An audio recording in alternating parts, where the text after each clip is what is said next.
दे सामने नहीं रहना ते बीबा साडा दिल मोड़ दे। असी नित दा विछोड़ा नहीं सहना हो बीबा साडा दिल मोड़ दे।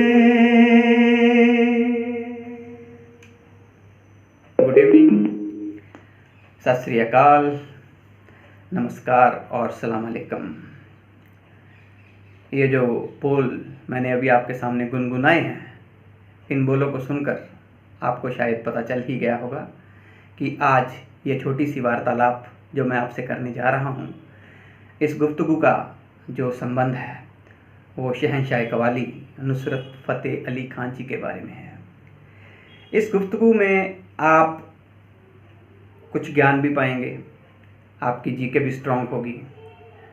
यहीं पर ख़त्म नहीं होगा, बल्कि इस वार्तालाप से आप अपनी ज़िंदगी में कुछ ना कुछ चेंज, कुछ ना कुछ बदलाव जो है वो ला सकते हैं, क्योंकि ये शख्सियत ही ऐसी है। बात किसी गुलूकार की नहीं हो रही यहाँ पर, बात उसके अंदर बैठे हुए एक वली की, एक संत की, एक फ़कीर की हो रही है। दोस्तों, 73 ईयर्स 73 साल देश को तकसीम हुए हो गए। 73 ईयर्स में क्या क्या हुआ, बहुत सा ब्लड शेड, नफ़रतें पली, एक दूसरे से दबाकर नफ़रत की इन दोनों देशों ने। लेकिन इतनी नफ़रतों के बीच भी अगर दोनों देशों का आपस में कहीं रिश्ता मीठा या प्यारा सा बना रहा, तो मैं समझता हूँ वो मौसीकी है, वो संगीत है। अब ये मौसीकी जो है, ये जो संगीत है, संगीत के भी बहुत से रूप हैं। गीत है, रुबाई है, गज़ल है, कव्वाली है। अगर गीत की बात करें तो गीत एक हल्का सा नशा है, हल्का सा नशा जो मोमेंटली आता है और उतर जाता है। बात अगर गज़ल की करें तो गज़ल को गाना ज़्यादा मुश्किल है, क्योंकि गीत पूरा बोलता है और गज़ल का एक एक मिसरा, एक एक शब्द बहुत कुछ कहता है। तो गज़ल जो है उसको हम कहेंगे कि ये एक सुरूर है नशे का, जिसको जब हम सुनते हैं तो सुरूर आने लगता है। बात अगर मैं कव्वाली की करूं तो कव्वाली जिसकी लिमिट जो है वो अनलिमिटेड हो जाती है, अनलिमिटेड हो जाती है। कव्वाली अगर पूरे शबाब पर हो तो बिना पिए ही मस्ती छा जाती है। कव्वाली गाना एक निहायत मुश्किल गायन है, क्योंकि इसमें आपने गायन के माध्यम से कितनी देर तक अपने श्रोताओं के साथ बात करनी है, कितनी देर तक बांध कर रखना है, ये बड़ा मुश्किल कार्य होता है। और शायद इस कार्य की उच्च प्रकाष्ठा को, उच्च आयाम को अगर किसी ने छुआ तो उसका नाम परवेज़ फ़तेह अली खान था। अब आप सोच रहे होंगे कि मैंने बोला परवेज़ फ़तेह अली खान, तो यहाँ आपकी जीके हम स्ट्रॉन्ग किए देते हैं कि नुसरत फ़तेह अली खान जो थे उनका असली नाम जो था बचपन का, जो घर में रखा गया था, वो परवेज़ रखा गया था। और ये एक दरगाह में, जहाँ पर इनका परिवार जिन्हें बहुत मानता था, वहाँ के वली जो थे, उन्होंने इनका नाम परवेज़ से बदलकर नुसरत रखा। नुसरत का अर्थ है जो विजेता हो, जीत हासिल करने वाला हो। और ये नाम वाकई बड़ा कारागार साबित हुआ कि उस वली ने ये जो नाम बदला, जैसे मैंने अपनी पिछली वार्तालाप में सुमित्रा नंदन पंत का जिक्र किया था कि उन्होंने कैसे इनकलाब से अमिताभ बना दिया, और वो नामकरण जो है वो अपने आप में कितनी बड़ी छाप छोड़ गया। यहाँ भी नुसरत फ़तेह अली खान, पहले परवेज़ अली खान थे, और यहाँ भी एक वली जो है, उनका जो शब्द है वो कैसे गूंजा कि वो सच साबित हुआ कि उसने अपने गायन के माध्यम से, परवेज़ ने, जब वो नुसरत बना तो उसने पूरी दुनिया का दिल जीत लिया। तो कव्वाली, ये कव्वाली जो है ये अरबी भाषा का शब्द है जिसका अर्थ है कॉल, या इसे हम यूं कह सकते हैं कि अपनी बात कहना, किससे? अपने वली से, या प्रशंसा करना। ये कव्वाली का जन्म जो था, ये माना जाता है कि अमीर खुसरो हिंदुस्तान में सबसे पहले कव्वाल हुए हैं। लेकिन एक दूसरी राय के अनुसार ख्वाजा मोइनुद्दीन चिश्ती जो है, उन्हें कव्वाली का जनक या कव्वाली का पिता माना जाता है। तो ये थोड़ी सी बात कव्वाली के साथ वाबस्ता मैंने आपसे की। अब हम बात करते हैं कि नुसरत फ़तेह अली खान आज ही के दिन, यानी कि 13 अक्टूबर 1948 को इनका जन्म होता है फैसलाबाद में, पाकिस्तान में। कहते हैं कि 6 सदियों तक इनकी जो पीढ़ियां थी वो कव्वाली की खिदमत करती रही, गायन के क्षेत्र में थी। पटियाला घराने के साथ इनका संबंध था, संगीत का। और जालंधर में इनका जो पैतृक मकान जो है, बस्ती शेखा में, उसके बारे में अक्सर खान साहब नुसरत फ़तेह अली खान भावुक होकर बात किया करते थे कि उनकी अम्मी जो है, उनको वो मकान अभी तक नहीं भूला, उनकी ईंटें भी याद करती हैं वो। तो ये जो हिजरत हुई, ये परिवार पाकिस्तान में गया, तो इनकी पिछली 600 साल से जो इनका एक पुश्तैनी धंधा था गाने का, उसमें एक बदलाव आता है। और एक 4 बहनों के बाद एक बच्चे का जन्म होता है, फ़तेह अली खान, जो कि खुद कव्वाली का गायन करते थे, जो उनका पैतृक धंधा था। तो यहाँ उनमें एक चेंज आता है, वो इस धंधे से अपने बच्चे को अलग करना चाहते हैं। वो नहीं चाहते कि उनका बेटा परवेज़, जो बाद में नुसरत बना, कि वो कव्वाल बने या वो गवैया बने। वो चाहते थे कि मेरा बेटा डॉक्टर बने। ये भी हो सकता है कि जब हम किसी धंधे को, किसी प्रोफेशन को बहुत ही इबादत के साथ, बड़ी मेहनत के साथ करते हैं, और अगर उसका रिटर्न ना मिले,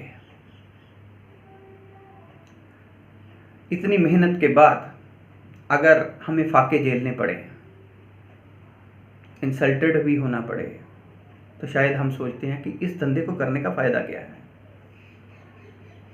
और यही बात शायद रही होगी कि हिजरत के बाद ये परिवार जो है वो फाइनेंशियली वीक हुआ होगा, और एक पुश्तैनी धंधा जो है उसे छोड़कर अपने बेटे को एक ऐसी लाइन में भेजने का वो सोचते हैं जिसमें शायद पैसा है, जिसमें शायद इज्जत है ज़्यादा।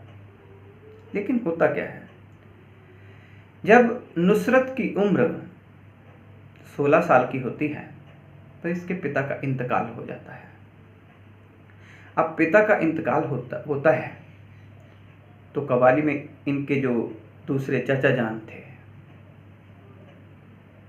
मुबारक खान और सलामत खान, ये अपने चाचा जो हैं उनसे ये संगीत सीखते हैं।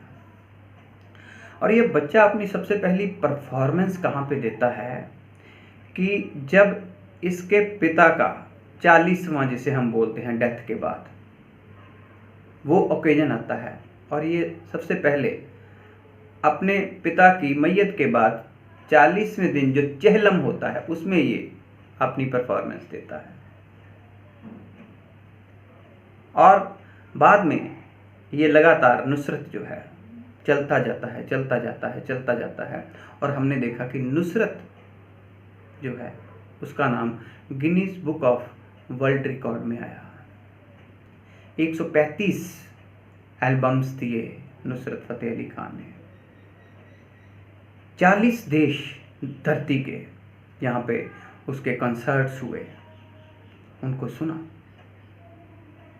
अब ये 40 देशों की बात करें तो कितने देश ऐसे थे जिनमें पंजाबी, हिंदी या उर्दू को समझा जाता है, लेकिन ये 40 देशों में ये आदमी जब परफॉर्मेंस दे रहा है और लोग दीवानगी के आलम में झूम रहे हैं, उसे सुन रहे हैं, तो इसके पीछे कारण क्या है? यही मेरी आज की ये जो वार्ता है उसका मेन जो है संबंध इस विषय का इसी बात के साथ है कि आखिर क्या था नुसरत के पास कि जिससे दुनिया उसकी दीवानी हो गई। तो दोस्तों, जब आपका शौक आपका प्रोफेशन बन जाता है तो वो सोने पे सुहागा हो जाता है, और वही प्रोफेशन अगर आपकी इबादत बन जाए, आपका कर्मयोग बन जाए, तो आप डेफिनेटली अध्यात्म के साथ जुड़ना शुरू हो जाते हो, वो आपकी इबादत हो जाता है। नुसरत फतेह अली खान, इसके बहुत से कंसर्ट्स जो हैं वो मैंने यूट्यूब पर पढ़े हैं, सभी देखते हैं। तो अगर इस व्यक्ति की आंखें देखें, इसका फेस देखें, तो नुसरत फतेह अली खान का फेस जो है उसमें बला का भोलापन है, मासूमियत है, और ये नेचुरल भोलापन और मासूमियत जो है वो उसी व्यक्ति के पास होती है जो अंदर से बिल्कुल साफ होता है, जिसकी अंदर कहीं ना कहीं उस अपार सत्ता के साथ एक मिलाप चल रहा होता है, ये उसके साथ घटित होता है। दूसरी बात जो मैं आपसे करने जा रहा हूँ नुसरत के बारे में, वो ये है कि अगर हम संगीत को लें, कव्वाली को लें, तो इसके जो कंसर्ट्स हैं वो 2-2, 3-3, 4-4 घंटे लगातार ये आदमी गा रहा है। एक गीत, 2 गीत, 3 गीत अगर ऊंचे सुर में गाए जाएं तो गाने वाला जो गवैया होता है उसका गला जो है वो बैठने लगता है। लेकिन ये नुसरत ये जो कंसर्ट कर रहा है 3-3, 4-4, 5-5 घंटे, हम देखते हैं कि उसकी आवाज की रवानी जो है जैसे जैसे वो आगे चल रहा है वो बढ़ रही है, वो कम नहीं हो रही। अगर हम बड़े बड़े गवैयों की बात करें, बड़े बड़े सिंगर्स की बात करें, तो वो भी इस बात को एक्सेप्ट करते हैं कि नुसरत फतेह अली खान साहब जो थे, ये जो सरगम है ना हमारी सा रे गा मा पा धा नी सा, यहाँ पे एक आम गवैया, यहाँ पे एक आम सिंगर का स समाप्त होता है वहाँ से नुसरत का स शुरू होता है। और उसकी रेंज जो है, रेंज देखिए क्या है कि ये जो साउंड है, ये जो आवाज़ है, उनकी आवाज़ में, उसकी आवाज़ में खनक भी है, उसकी आवाज़ में रवानगी भी है। उसके पास एक ऐसा ऊंचा सुर है कि ऐसा सुर शायद आज तक सुना ही नहीं गया होगा। बहुत से गायक हुए हैं ऊंचा गाने वाले, बहुत से हुए, हमारे नरेंद्र चंचल भी बहुत ऊंचा गाते थे, लेकिन नहीं, नुसरत के पास जो ऊंचा सुर है, आमतौर पर होता क्या है कि जब हम गाते हैं, किसी भी आदमी की जो रेंज होती है, जो उसका आखिरी स होता है, जिसको हम शार्प बोलते हैं, और वो उसका जो स है, उससे आगे उसकी आवाज़ या तो फट जाती है या बैठ जाती है। लेकिन नुसरत फ़तेह अली खान की जब हम कव्वालियाँ सुनते हैं तो हम देखते हैं कि जैसे जैसे वो आदमी तान छेड़ रहा है ऊपर की तरफ, तो उसमें एक अजीब किस्म की, जिसको हम बोलते हैं खनक, तो होती ही होती है, जैसे एक बिजली सी कौंधती है और वो ख़त्म नहीं होती। और सच पूछिए, मुझे नुसरत को मैं जितने भी प्रोग्राम्स इनके यूट्यूब पे पड़े हुए हैं, मुझे यूँ लगता है कि जैसे नुसरत नहीं बैठा हुआ, जैसे सामने एक बहुत शानदार अल्लाह की बनाई हुई मस्जिद बैठी है और उसमें से अजान उठ रही है, और अजान भी ऐसी है कि जो सामने वाले को झूमने पर मजबूर कर देती है। नुसरत की आवाज़ के ऊपर जब हम इनके प्रोग्राम्स देखते हैं तो आप भी देखिए कि नुसरत जब गा रहा है तो अंग्रेज भी नाच रहे हैं, जापानीज भी नाच रहे हैं, वो लोग नाच रहे हैं जिन्हें उस भाषा का पता ही नहीं है कि ये बोल क्या रहा है, लेकिन आवाज़ का जादू देखिए। अब यहाँ पे एक क्वेश्चन आपका शायद रेज हो कि नाचते तो लोग तब भी थे जब माइकल जैक्सन बोलता था, नाचते तो तब भी थे दीवानों की तरह, लेकिन एक होता है मैकेनिकल सिस्टम, जिसे हम बोलते हैं बॉडी का झूमना, वो मैकेनिकल होता है।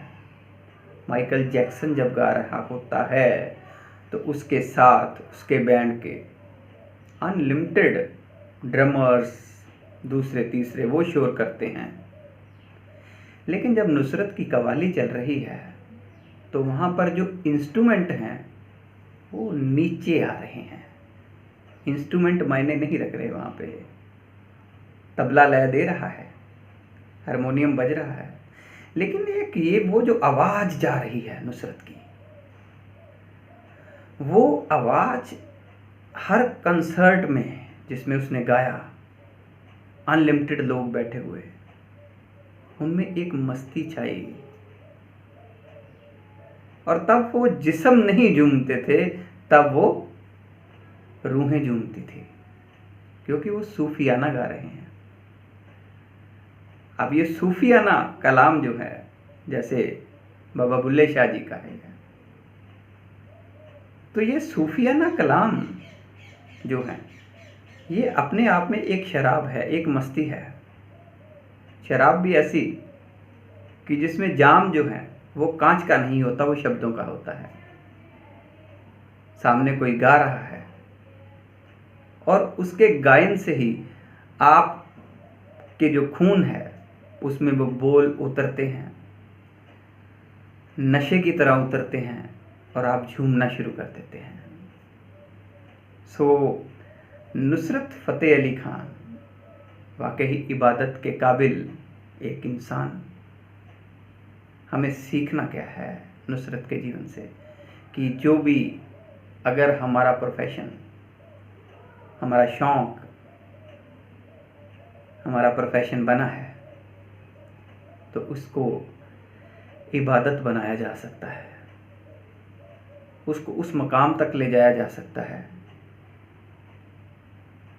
कि आप दुनिया की बात छोड़िए, नुसरत फ़तेह अली खान सिर्फ 49 ईयर्स जिंदा रहे। 1997 में इनकी डेथ हुई, आई थिंक सो 1997 डेथ हुई है, 49 के भी पूरे नहीं थे। और मैं इनकी लाइव, इनके जो संबंधी हैं उनके भी व्यूज़ देख रहा था, तो वो बोले कि अपने आखिरी दिनों में ये स्ट्रेचर के ऊपर प्रोग्राम करने गए, ये स्ट्रेचर पर थे, स्ट्रेचर पर ले जाया गया और वहाँ पे उन्होंने जाकर गाया। और इनके बारे में जितनी स्टडी मैंने करी उसमें मैंने यही पाया कि when Nusrat was free from the society, he was with his harmonium. उसने गाना छोड़ा ही नहीं। 135 किलो केजी वजन था, उनकी किडनीज भी खराब थी, लीवर भी खराब था, लास्ट में कार्डियक अरेस्ट हुआ। लेकिन एक जो विशेष बात रही कि बीमारी उनके ऊपर, जिस्म के ऊपर हावी तो हो रही थी, लेकिन वो नुसरत के सुरूर को ख़त्म नहीं कर पाई। वो लगातार गाता रहा, लगातार गाता रहा। और उसकी यही जो भक्ति थी, यही इबादत जो थी, वो जब एक हुक बनकर, एक कूक बनकर किसी भी कंसर्ट में, किसी भी प्रोग्राम में जब वो गूंजी, तो उसमें प्रोफेशनलिज्म कम था, उसमें इबादत थी। और यही बात होती है कि जो कार्य आप सच्चे दिल से करते हो वो कार्य बोलता है। जो कार्य आप निस्वार्थ करते हो, चाहे दुनिया उसका मूल्य डाले या ना डाले, लेकिन आप रूहानी तौर पर मजबूत होते हो। और ये रूहानियत जो है, ये जब मजबूत होती है तो इतना याद रखें कि इससे बड़ा सुकून कोई नहीं होता। सो आज इस महान शहंशाह कवाली को हम तहे दिल से नतमस्तक होते हैं, प्रणाम करते हैं। सरहद के बारे में नहीं सोचना कि वो पाकिस्तान का गायक था, बल्कि इतना सोचना है कि उसके पूर्वजों को हमने जलंधर से भेजा था और वो पहले यहीं पे रहते थे। हमने उसके सुरों के बारे में देखना है, क्योंकि अगर हम कला को देखें तो कला जोड़ती है, कलेश कम करती है। और कलेश कहाँ से पैदा होता है? कलेश तो कोई करामात होती है, वो भी शैतानी करामात, जिसके पीछे बहुत से स्वार्थ होते हैं। तो आज उन्हीं की 2 लाइंस के साथ में आज की ये जो वार्तालाप है, मुझे उम्मीद है आपको पसंद आई होगी। तो मैं समाप्त करता हूँ। नुसरत की 2 लाइंस जो हैं, ये गीत मुझे बहुत पसंद है, बहुत पसंद है। तो वो मैं 2 लाइंस ज़रूर सुनानी आपको चाहूँगा। सावन की भीगी रातों में जब फूल खिले बरसातों में, जब छड़े सखियां बातों में, मैनू यादां तेरे